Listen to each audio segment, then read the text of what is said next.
Аял дүйнө, аял өмүр, аял жар, аял барда ар бир үйдө майрам бар дейт. Аял затында аңазалаган анын ар бир эмгегине сар эсеп салып сиздерге тааныштырган Асыл зат берүүсү Ош Бирим телеканалында кызматыңыздарда мен Жанара Атабекова. Биз Асыл зат берүүсүн баштайбыз. Бүгүн дагы Кыргыз элине, дегеле биздин жашообузга, айрыкча коомго өзүнүн кайсы бир эмгеги менен таасир берген мыкты аял заты менен маек курган турабыз. Жөн эле сөз менен айтып атын атасак, ар бир инсан кичинеден баштап карыга чейин мына ушул инсан туурасында бардык маалыматты билсе керек. Андыктан сайметире бардыгын айтуунун эч кажети жок. Эң мыкты аял затынын эталону десек туура болот окшойт. Кыргыздын мыкты айымы, мыкты эне бизде Саламат Садыкова конокто. Саламатсызбы? Саламатсызбы? Эфирибиздин төрүндө көрүшүп атканыбызга өтө чоң кубанычтабыз. Анткени сизде инсандар менен биздин төр көрк алып, сизде инсандар менен биздин төр өзүнчө бир кутка бөлөнөт да. Анткени кыргызда өзү жакшы сөз бар, залкарлар, мыктылар, жакшылар дүйнөнү жакшы адамдар коздоп турат дейт. Анысыңарда биздин эфирди коздоп келгениңизге ыраазычылык билдирелик. Анан бүгүнкү күндө Саламат айым, мен сизди дайым Саламатхан айым деп айтканды абдан жакшы көрөм. Мына ушу Саламатхан айымдын дегеле коомдогу орду албетте баягы ат көтөргүс. Аны айтып деле кажети жок болуш керек. Анан мына ошол сиз сүңгүп кирген дүйнө, маданий чөйрө, ыр чөйрөсү, жан дүйнөңүзгө аткан жакшы сезимдер жана ошондой эле сонун ырлар туурасында маек куралы деп эфирге чакырып калдык. Жалпы темабыз дегеле аял заты. Мына ошол аял затына сиздикиндей өнөрдү алып жүрүү, сиздикиндей маданий чөйрөдө жүрүү оор эмеспи? Мен алгач ушул суроо менен эфирди баштагым келип атат да. Айланайын. Амансыздарбы, кадырлуу калайык. Ош Бирим телеканалынын эфирден көзүн албай карап отурган калың журт. Мен ушу ыраазычылык билдирем, Жанара. Айланайындар. Ош Бирим телеканалынын төрүндө мындан 4-5 жыл мурун бир болгон экенмин. Мына Кудай насип кылып, ыйык орозонун күнүндө мени чакырып отурасыздар төргө. Өтө салабаттуу, саликалуу суроо узаттыңыз. Аял заты болуп дүйнөгө жаралуунун өзү, кыз болуп төрөлүп, кылыктуу болуп өмүр сүрүш, наздуу болуп эркелеп, жашоонун төрүндө ошондой бир гүл кайрыдай кулпуруп жүргөн бул керемет бир армансыз дүйнө экен. Ошол музыка аркылуу сулуулуктун бардыгын, болгон назиктиктин, аруулуктун, изгиликтин төрүндө элге кызмат кылып келе жатабыз. Албетте, бирок дайым эле баягы эл алдында чыгып, күндөй жаркырап тургандай болбойт жашоо. Көшөгөнүн артында көп көйгөйлөрдүн бардыгын көтөрөсүң. Ошонун бардыгына моңайганыңды билдирбей, ысыгына, суугуна тоңуп, ошого чыдаган киши баягы анан кийин бир кайсы бир кырга, кайсы бир өргө умтулуп чыгат экенбиз. Өмүрдүн ошол жолу өзү ошондой экен, мыйзамы. Бороон чапкыны болот экен, кышы болот экен, жазы болот экен дегендей. Анан анын бардыгы өзүнчө бир том болот. Мен айтпаймын, күндө эле мага жаркырап төбөмөн күн тийип турду деп.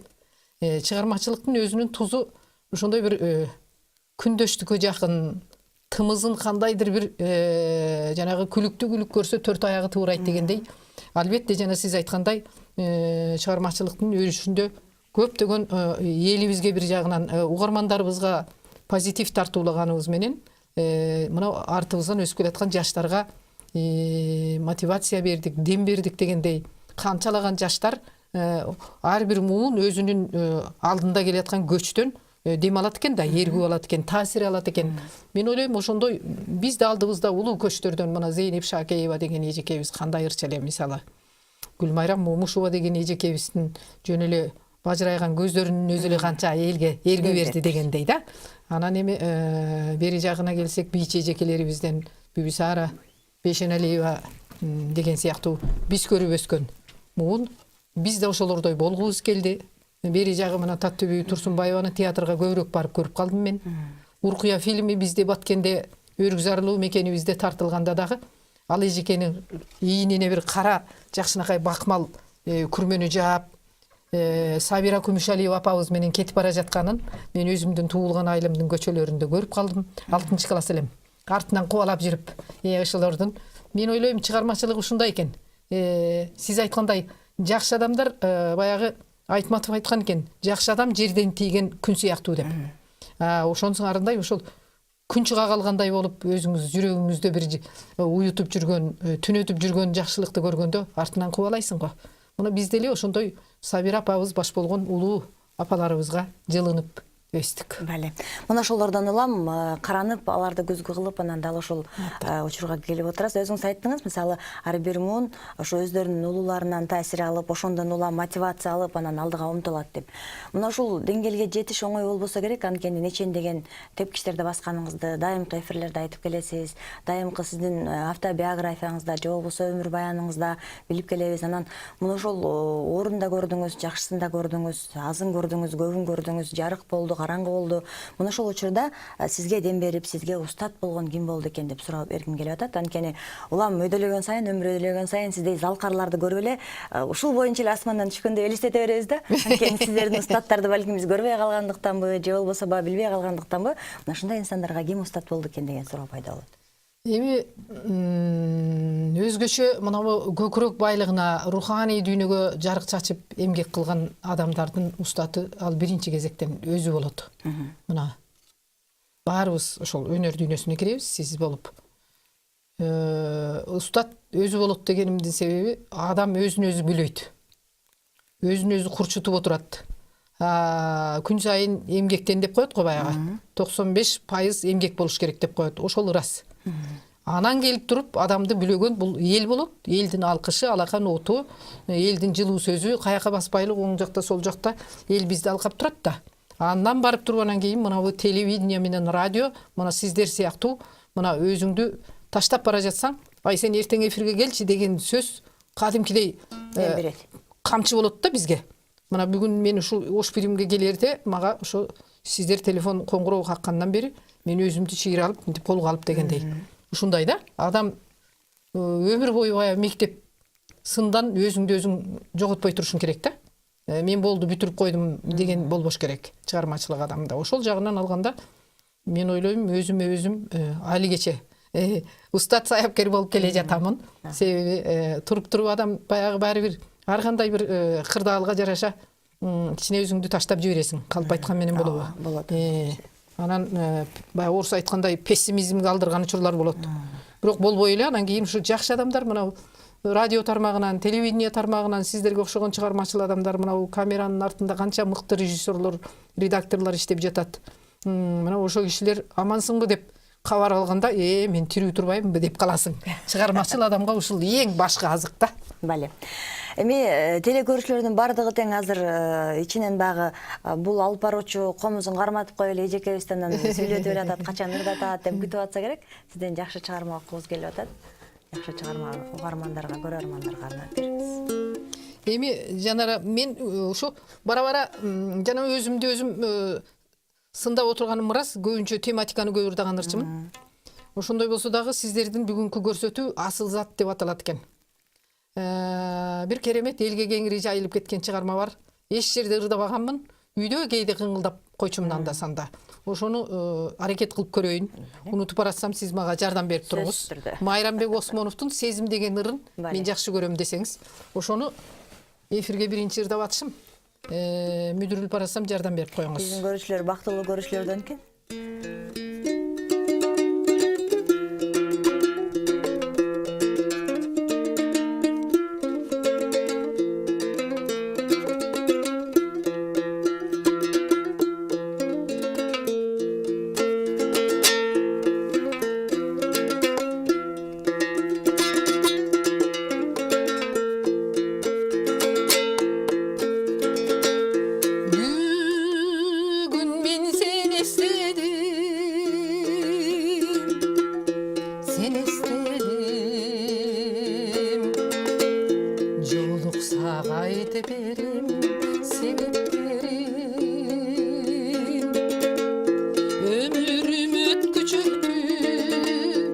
Yaşlığım ketkicekti, bol sezim havasuday gerek dedim. Bol sezim, bol sezim, bol sezim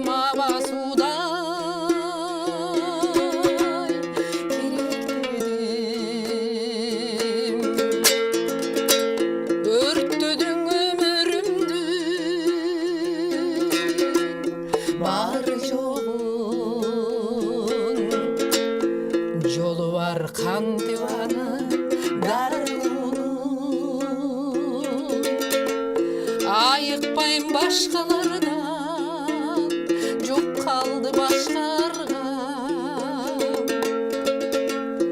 Білемін сенден бөлек дар жоғын. Білемін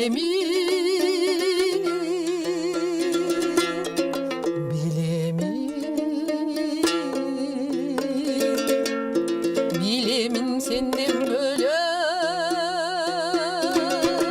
дар жоғын.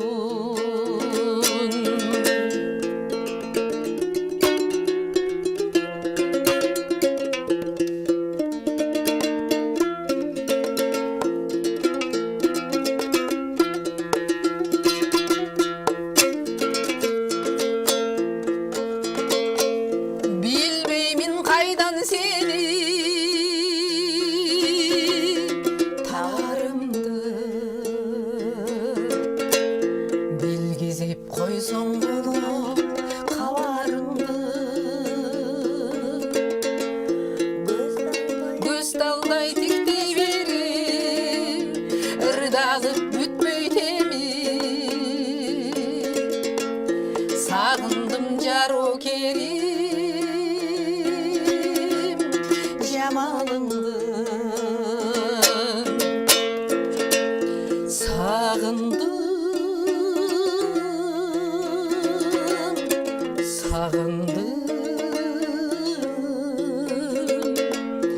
сағындым жару керім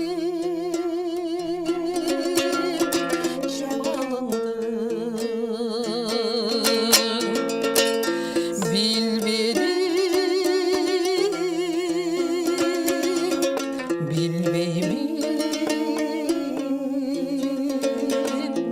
Bilmeymin kaydan seni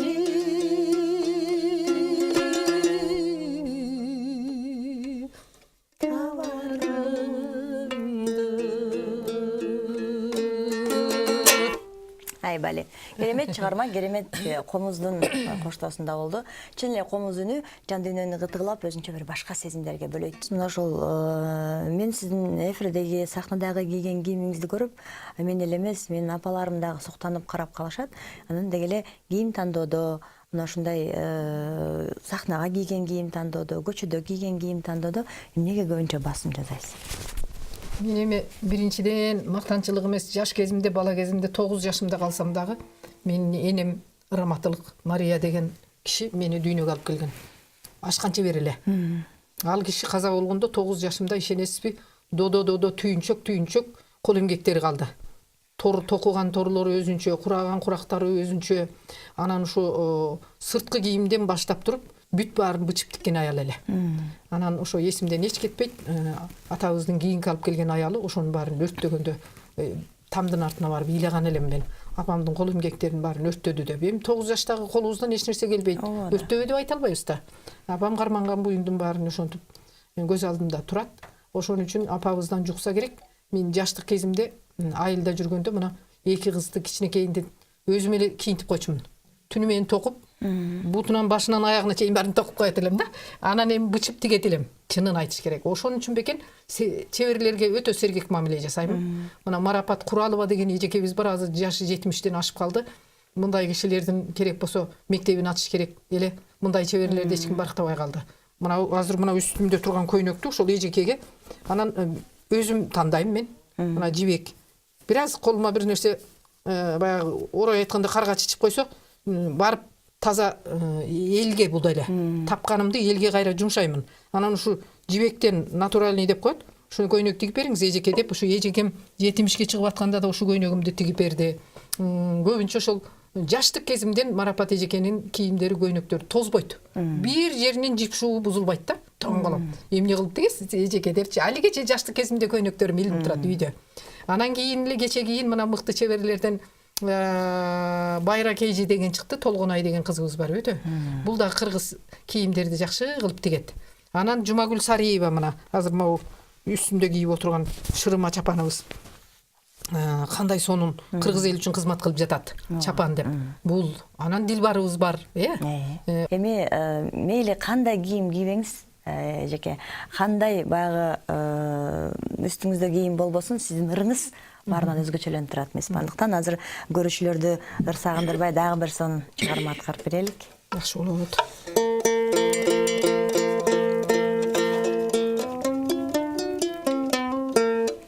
Анда айланайын. Мына Орозонун күнүндө жакшынакай кылып ушундай энелерге, аял затына бир нур сейип жатасыздар.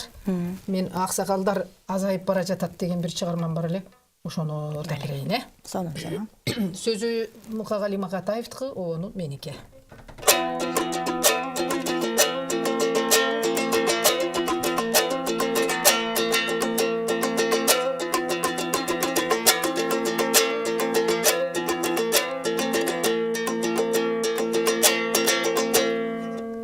Акыйкатты айкында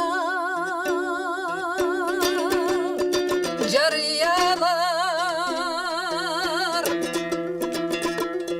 бараткандай азайып карыялар добул келсе былк этип толкубаган бараткандай тартылып дарыялар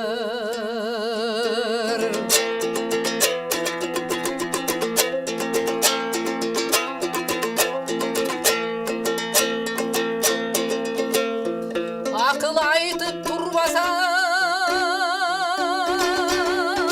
кашыбызда орнойтанда жетимдик башыбызга жетим көрсө башынан сылап өтөр жарытынанын бөлүшкөн ачыбызга аман жүрсүн аксакалдар кашыбызда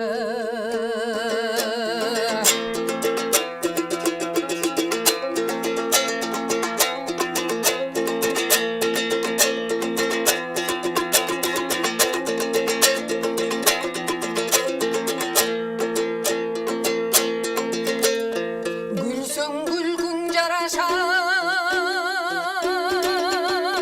күлгүн чакта айтышыңда шаңдуу жаштык чакта араздашып агайын кетер беле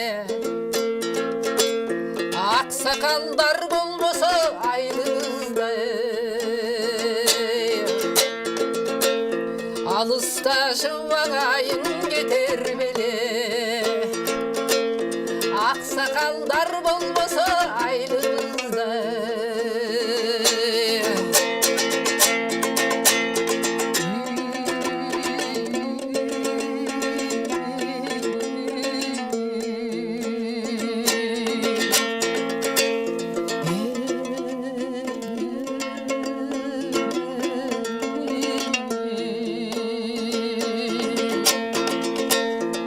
аман болсун аксакалдар төрүбүздө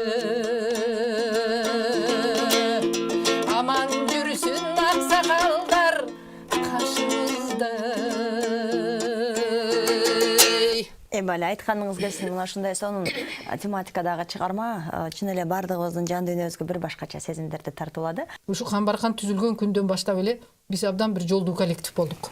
Өтө чет өлкөлөрдө көп болдук. Элестеткөрүңүз. Анан жооптуу чоң мамлекеттик концерттердин бардыгында биз жаркыратып, күй төгүп, ыр төгүп турдук. Мына ушул жеткен азыркы Камбаркан ансамблинин жетишкен бир өрүшүндө мен ойлоймун, ырчы катарында мына менин дагы бир салымым бар деп ойлоймун. Ошондуктан беймарал мындай жай баракат эки жака карап отурганга убакыт болбоптур. Жакшы. Ошентип дагы абдан сиз айткандай азыр комуз кармаган ар бир айымды сизден таасир алган инсан катары таанып билебиз. Албетте. Ыраазычылык билдирели. Анан эфирибиз аягына чыгып барат. Убакыт ушундай экен. Шашсаң дайым көп, баягы аз көрүнөт, күтсөң көп көрүнөт. Анан мына ошол убакыт кыскарып атканына карабай бир суроо бергим келип атат сизге. Андан кийин анан бир ырыңыз менен эфир аяктайлык. Эгерде Саламат Садыкова маданий чөйрөсүндөгү инсан болбогондо, же болбосо эгерде сиз ырчы болбосоңуз, ким болот элеңиз деген суроону бергим келет. Эми жашыраак кезимде мен жанагы фигурный катание деген муз тепкендерге кызыгат элем. Шетинен Пахомованы, Раднинаны, Мининковторду ушулардын баарын карап балелши келем. Абдан ушундай күйөрман элем да. Ушундай ыйлап жиберет элем кээ бир фигуристтер жеңишке жетпей калса. Анан ойлоймун мен ырчы болбосом балким бийчи болуп калат элем да. Себеби Раматылык Нуракбайке да көп айтат эле, жаштык кезде эми өзүбүзгө баа бербейбиз, бирок айылына чөйрөң айтып коет да. Ушу айлап Японияларда, Америкада жүргөнүбүздө Нурак агай чын жүрөгүнөн мындай карап туруп анан кийин айтат эле, кыракы киши эле да. Ай саламат, ай саламат. Убагында сени ата-энең окутуп эметкенде сен дүйнөдөгү бир прима балерина болмоксуң деп эркелетип коет эле мени. Анысы арындай көркөм адабиятка кызыккан жагдайым бар. Балким мен ырчы болбосом же жазуучу болмокмун, же бийчи болсом керек эле. Мен сизге бир сырды ачайын. Дайым сизди көргөндө мен эгерде Саламат айым ырчы болбогондо сөзсүз түрдө сот болмок же адвокат болмок дейм. Ошо ер туура айттың айланай. Демек менин оюмда туура ордунан чыкты окшойт. Эфирибиз аягына чыгып келатат. Көрөрмандарга дагы бир сөз чыгарып алайлык.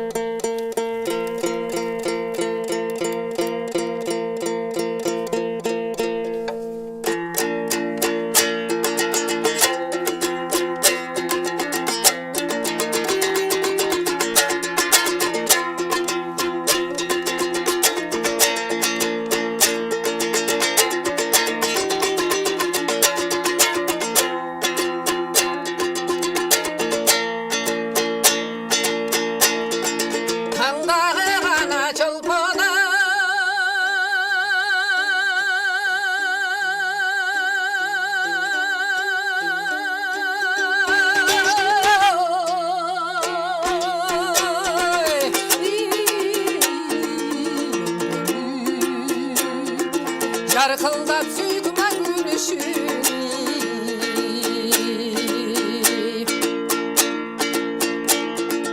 Жүргатқан боз оя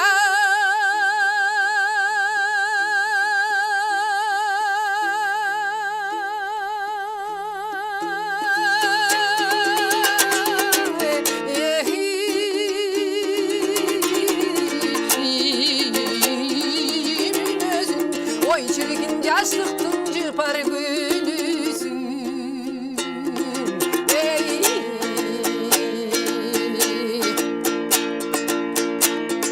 Akılın bunup bulaqtay Argar göz kүйgün çıraqtay Kayıkta birgen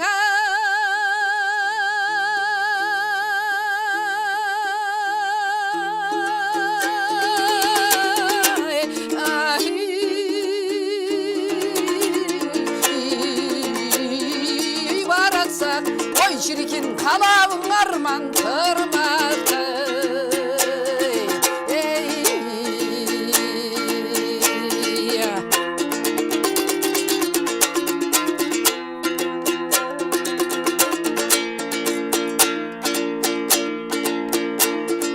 Min bulbul gana tangdana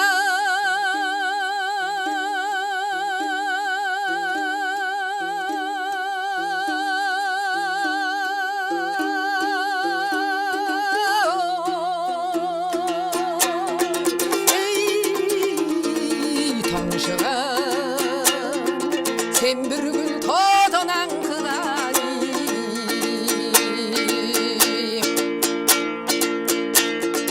Havada kanana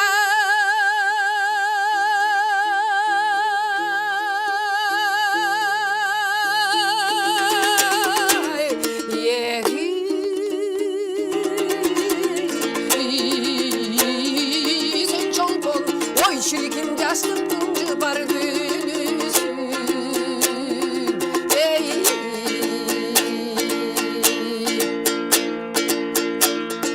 Ömürdün ağlı saparın Aydasak deymin kayığın Yaşlıktın altına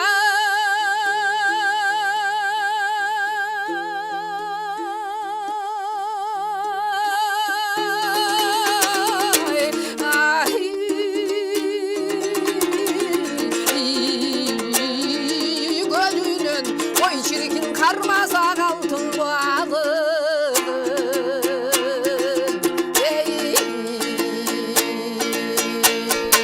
Ay бали. Мына ушундай сонун чыгарма менен биз бүгүнкү берүүбүздүн аягына чекит коюп отурабыз. Эгер жайыбызга койгон болсо, эркебиз болсо, нечендеген сааттар бою барлашып отура бергенге даяр элек, бирок тилекке каршы эфир ушундай экен. Андыктан сизге ыраазычылык билдиребиз. Ар дайым убактыңызды бөлүп келгениңизге ыраазычылык билдирип келебиз. Дайым биз менен чогуу болосуз деген үмүт тилектебиз. Бар болуңуз, аман болуңуз. Рахмат сизге. Мына ушул сонун чыгармада айткандай, жаштыктын көлүндө дайым жакшы сезимдер менен бирге кайык айдаганга бардыгыбызга насип этсин дейли. Короз айында сиздер менен Асылзат берүүсү Ош Прим телеканалында болду. Бир жумадан кийин буюрса жолугушабыз. Ага чейин кайыр.